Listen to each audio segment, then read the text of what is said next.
Halo guys, welcome back di YouTube channel aku di Edukasi. Oke teman-teman, sekarang aku mau sharing tentang dampak secara psikologis yang terkena sama seseorang jika memang sudah addicted menggunakan teknologi. Kita bisa sebutnya dengan self-esteem, di mana seseorang selalu merasa reverse to the way we see and think about ourselves. Sometimes it makes me look like narcissist or always feel lonely. Jadi orang-orang yang sudah addicted dengan teknologi itu kan pasti akan selalu kecanduan nih. Setiap harinya ngeliatin gadget, setiap harinya mau tahu tentang berita. Bahkan terkadang kita selalu men-share apa sih yang kita rasakan ya, mau feeling happy, feeling down, feeling sad, and whatever that you feel, and then kamu ngerasa kayak everything can expose in a media. Ini yang terkait dengan sosial media ya, mungkin saya lebih menjelaskan bagaimana teknologi itu berpengaruh dalam sosial media dan juga berpengaruh terhadap kehidupan kita sehari-hari.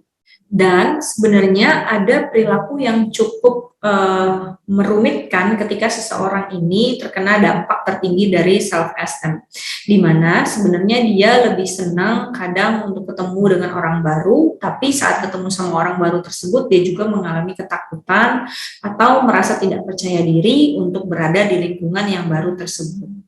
Ada pengertian lain dari Hills, Francis, and Janice pada tahun 2011 yang mereka ungkapkan dalam jurnal yang mereka buat tentang definisi dari self-esteem, di mana self-esteem ini adalah kemampuan seseorang untuk menilai, menerima, mengapresiasikan tentang apa yang dia rasakan. Seperti yang tadi saya bilang nih di awal, orang yang sudah kena efek yang tinggi sama self-esteem ini bisa kadang-kadang dia excited ketemu sama orang lain, merasa senang untuk mengekspos segala sesuatu yang ada di kehidupannya, tapi somehow dia juga merasa ketakutan ketika mengekspos itu. Jadi ada dua rasa.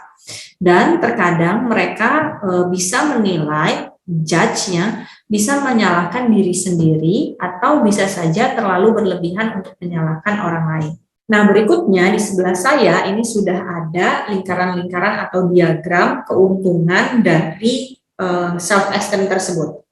Jadi self-esteem itu nggak hanya tadi yang saya bilang memberikan kayak rasa worry atau mungkin keraguan sama diri seseorang, tapi self-esteem juga bisa memberikan dampak positif gitu teman-teman ya terhadap orang yang terkena dampaknya. Dan ini terkait dengan teknologi yang ada di sosial media.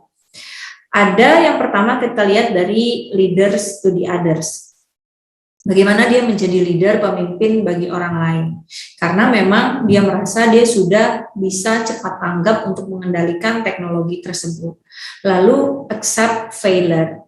Dia juga sebenarnya bisa terbuka untuk menerima kegagalan, lalu menerima masukan dari orang lain, tapi ya tadi karena mungkin ada perasaan worry, kadang-kadang dia terlalu merasa ketakutan dan itu bisa menimbulkan ketakutan yang berlebihan. Nah, berikutnya adalah don't submit to peer pressure. Kadang memang ada yang membuat kita untuk merasa harus mempublish apa yang kita rasa itu seperti tekanan.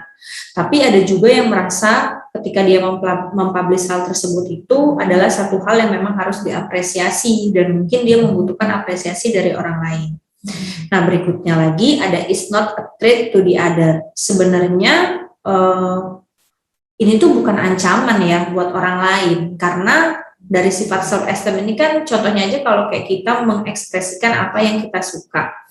Ya nggak bisa kita bilang bahwa itu adalah ancaman dong untuk orang lain. Sebenarnya itu kan tentang apa yang kita suka. Sekarang logikanya gini, ya kalau orang suka ngelihat kita ngupdate status, pasti dia akan ngelihat terus-menerus dong, addicted gitu.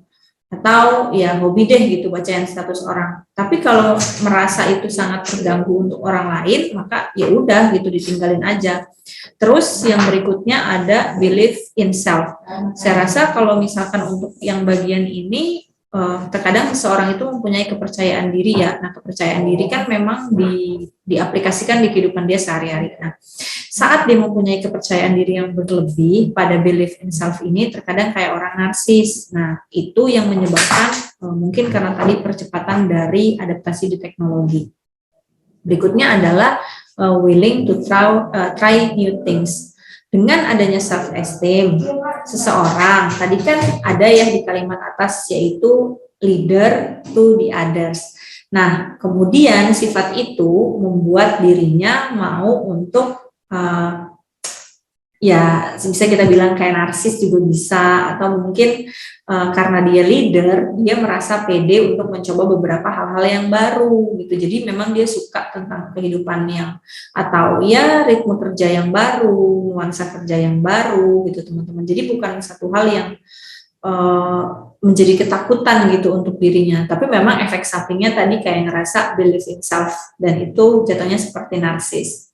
Lalu appreciate life. Somehow when they posting in social media, they just want to be appreciated with the other because of they are not appreciated, or maybe they just want to share that they happy when they get it gitu. Kayak dia kayak ngerasa senang ketika saya ngedapetin buku ini nih warnanya biru karena saya suka dengan warna biru, atau waduh antriannya panjang nih tapi semangat deh saya tetap ngantri sampai di akhir nggak menerobos. Nah itu kayak appreciate life yang pengen dia dapetin dari orang lain. And the last is change the end.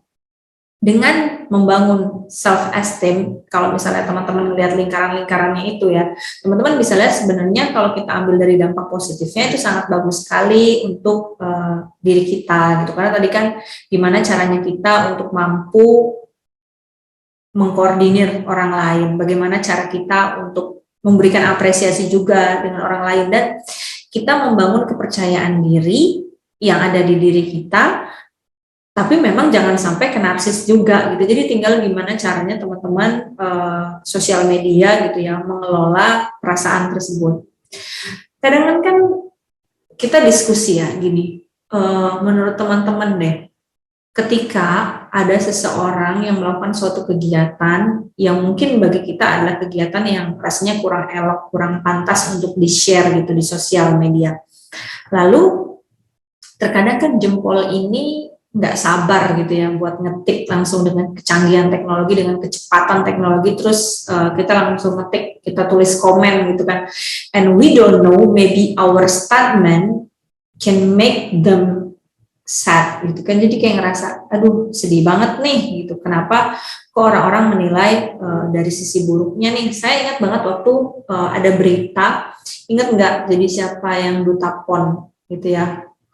Dulu tuh sempat ada kontroversial ponnya di Papua, tapi yang menjadi bukan penggambaran yang bukan penggambaran satu hal yang representatif untuk menggambarkan Papua itu adalah Raffi Ahmad dan Nagita Slavina. Gitu. Mungkin teman-teman yang pernah nonton ya boleh aja komen di video ini ya.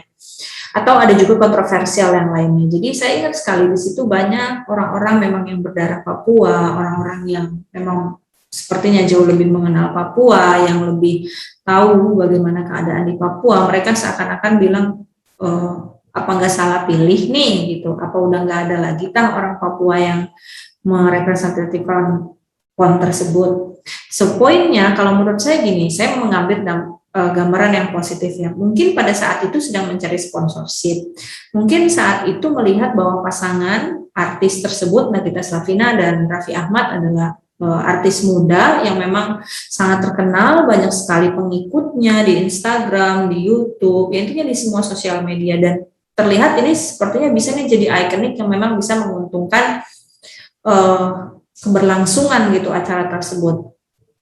But maybe they have something wrong, yang juga kita lihat dari sudut pandang kacamata orang yang memang tahu gitu tentang Papua, yang mereka bilang kurang merepresentasikan si Papua tersebut.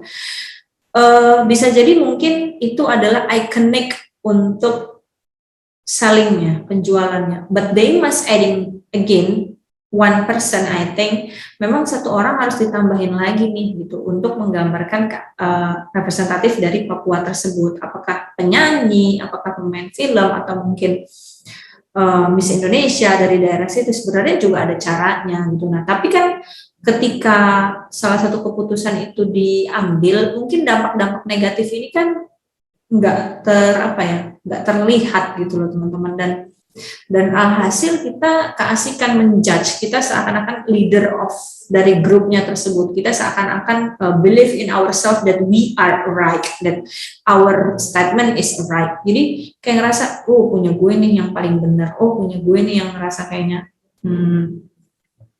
harusnya seperti ini loh, dan pengen kayak pendapatnya didengarkan. Tapi I think that's wrong, karena memang bagaimana cara menyampaikan pendapat itu juga harus ada etikanya. Jangan mentang-mentang kita anak muda, anak yang canggih dengan teknologi, bisa mengoperasikan dengan cepat, lalu seakan-akan membuat etika kita turun di kehidupan sehari-hari. Maka teman-teman, jika saya coba gambarkan lingkaran dari self-concept circle, bagaimana sih seseorang ingin berperilaku gitu. Di sini saya ada penggambaran dari yang pertama adalah my action. Apa sih yang akan saya lakukan as the other see me, dan apa yang orang akan lihat terhadap diri saya. Apakah mereka akan menyukai atau malah mereka jauh lebih membenci, atau mungkin ada beberapa orang yang abstain, mereka nggak punya jawaban terhadap apa yang mau kita lakuin. And ada reaction to me gitu ya. Gimana setelah kita ngelihat orang tersebut berpendapat, setelah ngelihat orang tersebut mengeluarkan reaksi, lalu yang kita tangkap sama diri kita mau seperti apa? Apakah kita merasa ketakutan, ataukah kita merasa worry? Nah, penting banget untuk punya mindset kadang saya bilang memang nggak boleh selamanya seperti itu, tapi sometimes we need that statement, sometimes we need this mindset, kayak we say whatever, kayak kita bilang bodo amat deh gitu, gue nggak peduli deh gitu orang mau ngomong apa. Sometimes we need to in that position gitu. Kenapa? Karena memang kita tuh cuma ditakdirkan mempunyai dua tangan untuk menutup dua telinga ketika orang lain nggak suka dengan cara pembawaan kita.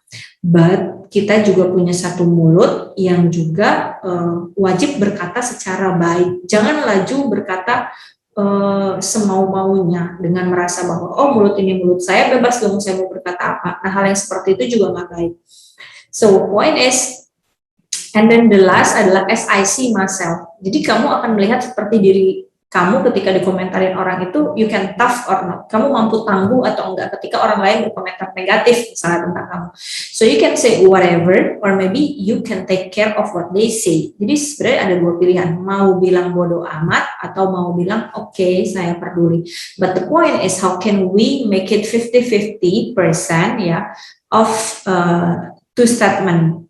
Jadi 50%-nya bodoh amat, 50%-nya oke, I take care what you say. Seperti halnya oke deh, mungkin orang itu mau kasih masukan positif ke saya, boleh deh, gitu saya terima. Jadi di sini tuh kita belajar ya. Memang saya bukan ahli psikolog dan saya nggak begitu paham tentang bagaimana cara kita memanage. Tapi saya di sini mencoba untuk men-share apa yang pernah saya rasakan, my experience ya, what I have to do when I in the position. Oke teman-teman, terima kasih untuk menonton video kali ini ya. Semoga teman-teman suka dan pembelajarannya bisa masuk ke dalam diri teman-teman masing-masing. Mohon maaf kalau ada salah kata, mohon maaf kalau saya masih banyak kekurangan. Jangan lupa di komen, like, dan subscribe. Bye-bye, sampai jumpa di video selanjutnya.